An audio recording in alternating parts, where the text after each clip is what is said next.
Puji nama Tuhan.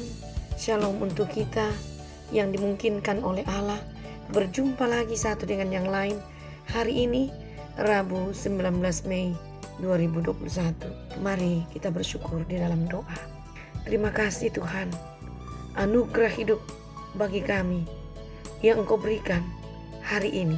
Sebelum kami melanjutkan dalam aktivitas kami sejenak mau menikmati perjumpaan dengan Tuhan di dalam doa dan firman-Mu yang akan kami baca dan renungkan.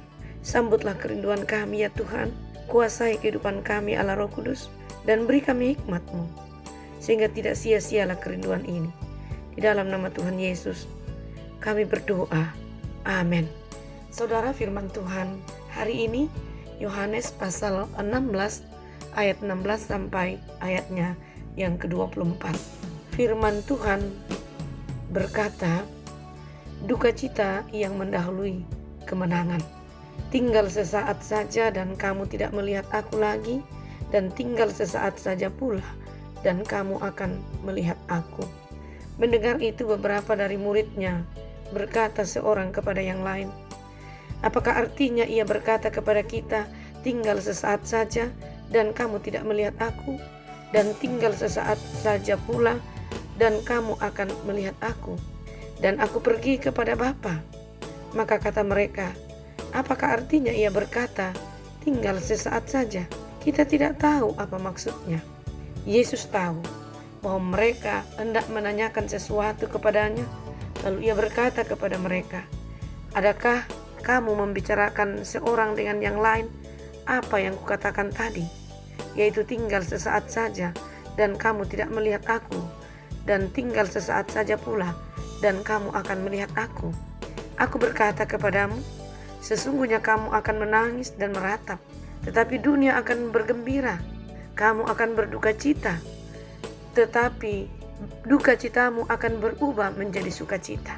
Seorang perempuan berduka cita pada saat ia melahirkan, tetapi sesudah ia melahirkan anaknya, ia tidak ingat lagi akan penderitaannya, karena kegembiraan bahwa seorang manusia telah dilahirkan ke dunia.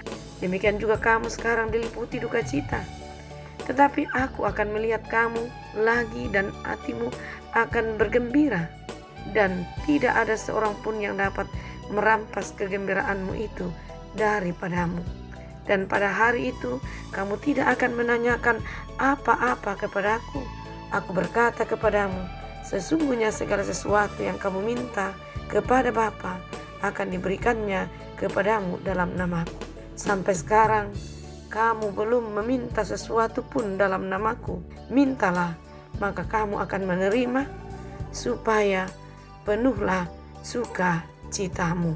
Sampai demikian saudara firman Tuhan yang dimungkinkan bagi kita mendengar untuk kita hayati dan pegang bagi kehidupan kita hari ini. Mau menyapa saya dan Anda dengan satu tema, duka jadi suka. Seperti kebanyakan orang masa kini, para murid Yesus juga mengikut Yesus dengan harapan akan mendapat kehormatan dan kemuliaan. Lalu ketika harapan itu tidak sesuai dengan kenyataan, kontras, malah pahit, malah tidak enak, siapakah mereka untuk tetap ikut Yesus? Ini perenungan dalam. Apakah mereka tetap mau mengikut Yesus dengan setia dan taat? Yesus mempersiapkan murid-muridnya. Ia berkata bahwa mereka akan mengalami kesedihan yang teramat dalam setelah kematiannya. Pada saat yang sama, orang-orang yang telah menyalibkan Yesus justru akan bersuka cita karena kematian Dia. Hari kematian Yesus bagaikan hari kemenangan bagi mereka, namun merupakan kesedihan bagi para murid. Tidak akan lama lagi mereka akan alami duka cita, mereka akan berubah menjadi sukacita. Betapa besarnya sukacita yang akan dialami oleh para murid ketika mereka tahu bahwa Yesus telah bangkit daripada kematian. Lukas pasal 24 ayat 41 dan ayatnya yang ke-52. Dan ketika mereka belum percaya karena girangnya dan masih heran, berkatalah ia kepada mereka, adakah padamu makanan di sini? Mereka sujud menyembah kepadanya, lalu mereka pulang ke Yerusalem dengan sangat bersuka cita. Yang Yesus maksudkan bukanlah menggantikan duka mereka dengan suka, bukan, melainkan duka mereka akan menjadi sukacita. Apa bedanya? Paham ini. Banyak orang mengharapkan sukacita, tetapi tidak ingin mengalami duka cita dulu supaya ia memperoleh sukacita itu. Namun jika sukacita yang dimaksud Yesus adalah duka cita yang ditransformasi Allah menjadi sukacita, maka murid Kristus harus menanggung duka cita dahulu, baru mengalami sukacita atau kegembiraan. Karena kebenaran ini digambarkan Yesus seperti seorang ibu atau perempuan yang akan melahirkan bayinya atau anaknya. Ayat 21. Seorang perempuan berduka cita pada saat ia melahirkan, tetapi sesudah ia melahirkan anaknya, ia tidak ingat lagi akan penderitaannya karena kegembiraannya bahwa seorang manusia telah dilahirkan ke dunia. Luar biasa saudara, penghayatan iman akan firman Tuhan ini, bahwa pergumulan diubah menjadi kenyataan yang membuat orang teduh, bahkan tersenyum. Tantangan dirubah menjadi kenyataan yang didambakan. Nah, si ibu menanggung ayat 21 tadi, gambaran tentang penderitaan lebih dahulu, dan di balik itu nanti ada kebahagiaan atau ada sukacita. Seperti seorang perempuan yang hendak melahirkan anaknya, si ibu harus menanggung rasa sakit lebih dahulu saat melahirkan. Sesudah itu ia dapat bersukacita, begitu bahagianya, yakni saat ia melihat dan menggendong bayinya. Segera ia melupakan penderitaan yang amat sangat yang baru saja ia lewati. Seperti itulah derita dan kesedihan dalam hidup murid-murid Tuhan. Ada rasa sakit untuk seketika waktu lamanya, tetapi rasa sakit itu ditransformasi ke dalam sukacita yang kekal. Kita boleh membandingkan 2 Korintus 4 ayat 16 dan sampai ayat 18. Namun manusia, batinnya kami dibaharui dari sehari ke sehari, sebab penderitaan ringan yang sekarang ini mengerjakan bagi kami kemuliaan kekal yang melebihi segala-galanya, jauh lebih besar daripada penderitaan kami.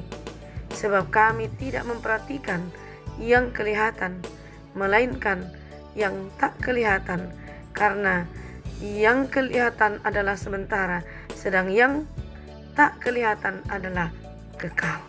Ya, sukacita kita sebagai orang Kristen bukan ditemukan dalam kepemilikan segala sesuatu yang kita inginkan. Seharusnya kita bersukacita karena kita membutuhkan Allah dan mengalami bagaimana hidup kita dipuaskan oleh Dia, Tuhan yang begitu mengasihi dan menjamin kehidupan kita.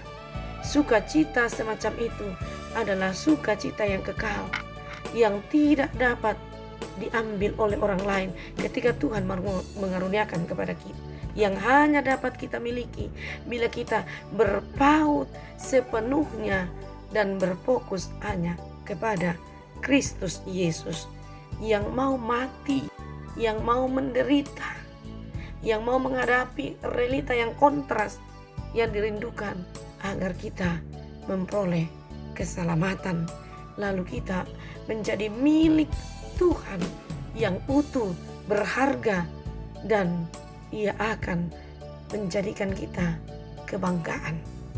Dia memelihara kita, Dia tahu segala keterbatasan kita.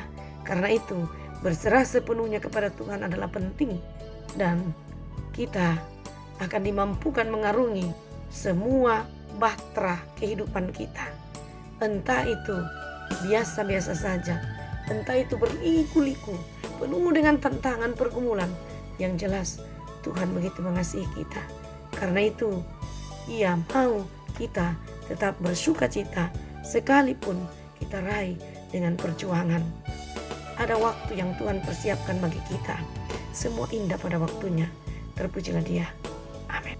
Terima kasih Tuhan, kami telah selesai merenungkan firman-Mu.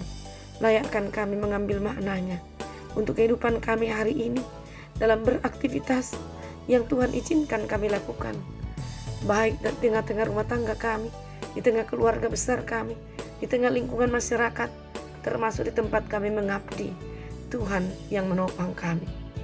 Kami berdoa ya Tuhan, untuk seluruh keluarga kami dalam segala kondisi. Engkau berperkara bagi mereka, Engkau sayangi, lindungi dan berkati. Kami berdoa untuk para orang tua kami yang dalam keterbatasan mereka karena usia. Di masa pandemi ini, orang tua kami hanya diam di rumah, stay at home. Tentu menggelisahkan mereka dengan masa yang panjang ini, 1 tahun lebih. Tetapi karena ada ketaatan, ada percaya bahwa Tuhan akan mengaruniakan waktu yang terbaik, karena itu Engkau yang berperkara dengan waktu sekarang ini, maka kami boleh teduh. Ya Tuhan, kami berdoa untuk mereka yang berbeban karena sakit penyakit. Jadilah Tuhan sebagai dokter yang tidak kelihatan untuk menyembuhkan mereka, untuk menjamah tubuh sehingga mereka boleh sehat lagi. Kami juga berdoa ya Tuhan untuk mereka yang dalam perjuangan hidup dengan usaha-usaha mereka, sekeluarga kami, di mana saja, dalam segala perjuangan hidup mereka, termasuk anak-anak kami, saudara, orang tua, ponakan, semuanya Tuhan, Engkau lindungi mereka. Engkau berperkara dengan mereka yang menjamin kehidupan mereka. Kami berdoa ya Tuhan untuk mereka yang berbahagia karena hari ulang tahunnya, hari ulang tahun pernikahannya. Lengkapilah sukacita mereka dengan tetap percaya sepenuhnya kepada Tuhan. Kami berdoa Bapa di sorga untuk semuanya kehidupan kami hari ini. Engkau kuatkan yang lemah, Engkau topang yang berbeban karena duka cita.